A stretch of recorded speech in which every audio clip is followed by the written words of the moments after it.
J'adore le live action One Piece. Il a énormément de bons côtés sur lesquels on reviendra un peu plus tard, mais malgré tout, je ne peux m'empêcher de penser que cette adaptation a trop de problèmes pour être possible. On est loin de problèmes narratifs ni même du rythme affreux de l'animé qui m'avait fait abandonner mon visionnage. Mais ouais, je ne vois pas comment cette adaptation va faire pour survivre dans le temps.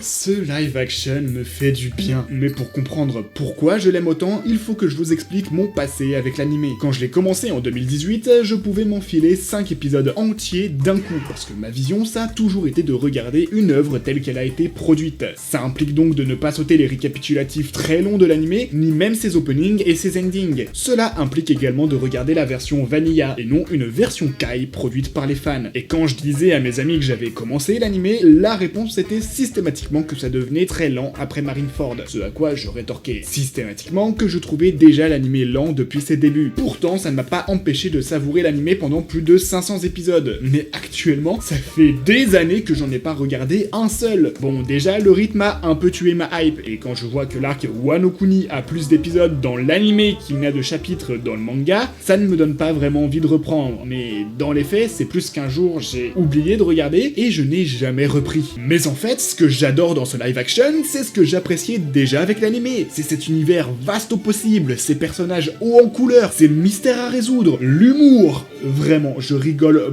beaucoup devant la série. Mais dans l'absolu, tous ces points, on les retrouve déjà dans le manga de base, j'imagine. Avec ce que je viens de dire, qu'est-ce qui m'empêche de juste le lire pour avoir les réponses à toutes mes questions? Bah, notamment le fait que je n'ai pas un demi-smic à dépenser pour m'acheter tous les tomes. Donc, en attendant, je me contente de la série et j'apprécie très bien comme ça. Après, je ne sais pas ce qu'il en est dans le manga, mais le rythme du live action est très agréable. Ça ne perd pas son temps en flashback montré pour la 36e fois, les combats ne durent pas 10 épisodes, on est globalement sur un épisode égale une île, sauf pour les arcs les plus importants, et ça fait très bien le taf. Et le tout est saupoudré par une bande-son d'excellente facture qui donne véritablement un sentiment d'aventure. C'est très simple, quand je lance un épisode, je ne vois pas l'heure passer. Dernier petit point que l'on peut aborder quand même, c'est le fait que les chara-design, aussi loufoques soient-ils, sont considérés comme normaux dans la diégèse de la série. Aucune série ne prendrait le risque d'avoir un mec dont la coupe de cheveux c'est un 3, mais ici c'est normal, on ne le remarque pas. Luffy fait quelques blagues sur Crocus qui ressemble à une fleur, Sanji se moque de Zoro en l'appelant le cactus, mais c'est tout, ça reste cohérent. La seule fois où on se moque du 3 en guise de coupe de cheveux, c'est lorsque Zoro est complètement défoncé par les pouvoirs de Miss Golden Week. Luffy prend tellement tout avec légèreté que ça n'est pas choquant de le voir plaisanter du physique de Crocus, qui n'a pas l'air particulièrement vexé non plus, et à ce stade du récit, Sanji et Zoro se détestent mutuellement. Il est donc normal d'avoir ce genre de remarques également. Et vu comment l'industrie fonctionne en ce moment, et surtout du côté de Netflix, on pouvait vraiment craindre des dialogues du style trop chelou comme look, ou alors des personnages qui se moquent à chaque fois que Luffy crie le nom de ses attaques comme dans un manga. Mais non, ici c'est l'inverse, c'est Zoro qui est bizarre de ne pas le faire. Et du coup ça fait du bien. C'est drôle, mais ça se prend au sérieux. On voyage, c'est léger. Je vous assure que j'adore redécouvrir One Piece de cette façon, et que j'ai très hâte que le live action arrive à l'île des hommes poissons pour enfin repasser en mode découverte totale.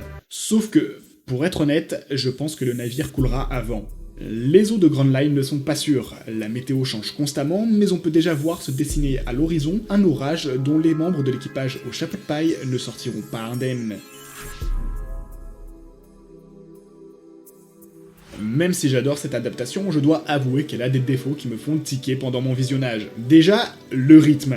Alors oui, j'ai passé mon temps à dire qu'il était bien, qu'il ne traînait pas en longueur, mais ça ne veut pas dire qu'il est parfait. En fait, c'est plutôt une question de montage qui crée un rythme saccadé. Ça se voit très bien quand les points de vue se multiplient, on n'arrête pas de changer de scène, et la conséquence de tout ça, c'est qu'on ne s'inquiète pas pour les personnages. Prenons un exemple très marqué, l'épisode 5. Contexte, Luffy et Usopp combattent Baroque Works pour libérer Vivi, Zoro et Nami, sauf qu'ils doivent se séparer quand Mr. Three prend la fuite alors que Luffy tient à lui péter la gueule. On a donc deux points de vue qui se celui de la course-poursuite entre Mr. Three et Luffy, et celui du combat entre Usopp, Mr. Five et Miss Valentine. Et comme le montage veut nous faire comprendre que ces deux scènes se déroulent en même temps et non l'une après l'autre, elles ont été fragmentées en plus petites scènes que l'on a alternées. Combien de fois ? 9 fois en 8 minutes, avec certaines séquences qui durent à peine 15 secondes. Un autre souci que j'ai avec ce live action, c'est les dialogues. Ils ont tendance à être un peu trop superficiels, un peu trop explicatifs, et il y a certains moments où ça casse l'immersion. Cela dit, ma mémoire n'est pas assez fraîche pour savoir s'il s'agit déjà d'un problème de One Piece, ou s'il s'agit d'un nouveau cas d'auto-sabotage de Netflix. Il y aurait de quoi y dédier une vidéo entière, donc on va faire très simple, mais depuis quelques années, les productions de Netflix ne sont plus pensées pour être regardées à temps plein ou avec investissement. Elles sont pensées pour être consommées comme un fond sonore pendant que tu fais le ménage, pendant que tu cuisines ou pendant que tu scrolles sur TikTok. Et surtout pendant que tu scrolles sur TikTok. Donc le spectateur doit pouvoir suivre l'intrigue en étant peu attentif à ce qui se passe et en n'entendant que les dialogues. De fait, ces derniers sont écrits de façon à bien tout expliquer, plusieurs fois s'il le faut, afin de s'assurer que tu as bien tout compris. On a eu ce problème sur les derniers gros succès de la plateforme, avec la saison 5 de Stranger Things ou encore le film K-pop Demon Hunters. Le dernier truc qui me chiffonne, c'est le découpage des saisons. La première devait faire 10 épisodes, mais a été réduite à 8, alors qu'avec juste un gros épisode en plus, on pouvait conclure sur le passage de Rivers Mountain et l'arrivée dans Grand Line. En d'autres termes, conclure la saga East Blue avec la saison 1 pour enchaîner directement avec la saga Alabasta pour la saison 2. Cette dernière se termine donc sur l'arrivée de Chopper dans l'équipage. C'est très sympa, l'arc Drum est terminé, mais ça ne fait pas vraiment fin de saison. C'est vraiment comme si cette dernière avait été coupée en deux. On peut comparer ça à la deuxième session de Squid Game qui s'étale sur les saisons 2 et 3 alors que la première session correspondait bien à la saison 1. Ça laisse un sentiment d'inachevé. L'enjeu de cette saison, c'est quand même le sort d'Alabasta avec les projets de Baroque Works, mais rien de tout cela n'est résolu à la fin de l'arc Drum.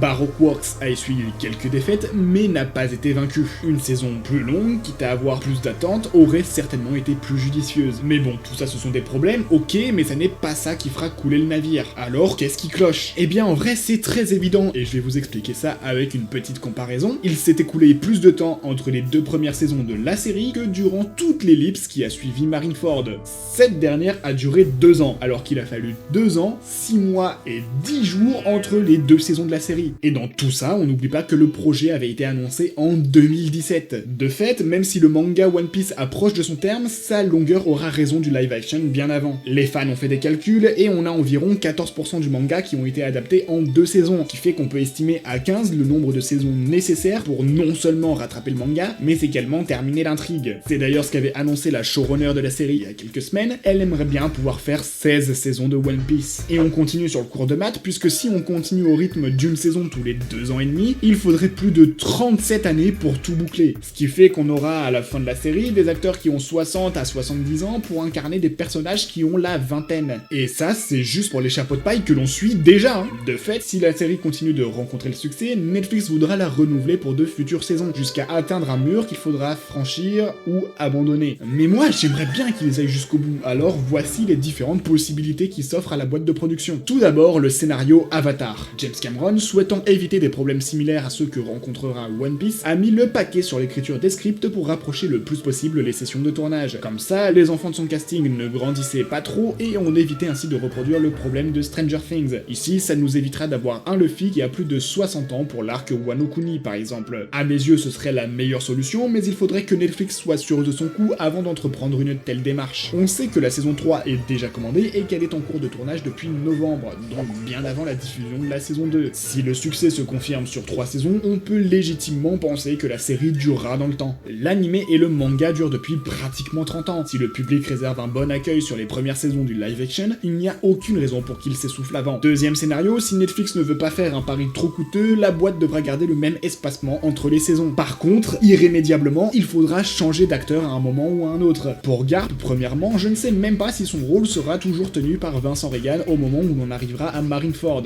Mais aussi, évidemment, pour les chapeaux de paille, même si on peut les tenir quelques années. Emily Rudd a 33 ans et interprète Nami qui est censée en avoir 17 ou 18 au début de l'histoire. Pareil pour Taz Skylar qui interprète Sanji alors qu'il a 30 ans. Au bout d'un moment, ils sont comme nous, on verra les effets de l'âge sur leur visage et il sera difficile de les garder. Ou alors faut les bombarder de crème anti-âge. En vrai, ça dépendra de chaque acteur. On n'est pas tous égaux là-dessus, mais même si certaines personnes font beaucoup plus jeunes que ce qu'elles ne le sont réellement, il y aura un moment où ça sera inévitable. L'avantage, c'est que ça permettra de prendre le temps d'avoir de bons scripts, de bonnes prises, et que ça devrait maintenir un certain standard de qualité tout au long de la série, là où la première option risque d'entraîner une baisse due à l'urgence de rédiger les scénarios. Par contre, les nouveaux acteurs souffriront inévitablement de la comparaison avec les anciens. N'oublions pas que le changement d'acteur pour Dario Naharis dans Game of Thrones a fait râler les fans alors que le mec n'était apparu que 10 minutes sur toute la série. Le troisième et dernier scénario, c'est le rush, le speedrun. On saute des arcs entiers pour condenser un max et arriver rapidement à la fin tout en gardant le même casting.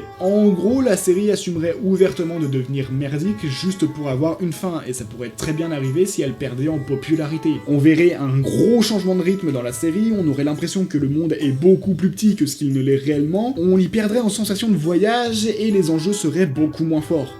Même arrêter la série brutalement parce qu'elle ne rencontre plus le succès et pour éviter toutes les contraintes imposées par ces différentes solutions serait plus judicieux que ce gros raccourci vers la fin, surtout si c'est fait en nous vendant une fin originale. Cette excuse a déjà été utilisée pour justifier les gros rushs de certains animés comme The Promised Neverland, et la pilule est moyennement passée. Donc ouais, aucune solution n'est parfaite. On a le choix entre un giga pari qui pourrait s'avérer dévastateur pour Netflix, un rappel à la nostalgie qui nous ferait forcément déprécier les nouveaux acteurs par rapport aux anciens, ou alors un gros rush, un manque de respect que ce soit vis-à-vis de l'œuvre originale, du public ou du travail de qualité qui a été fourni sur les premières saisons.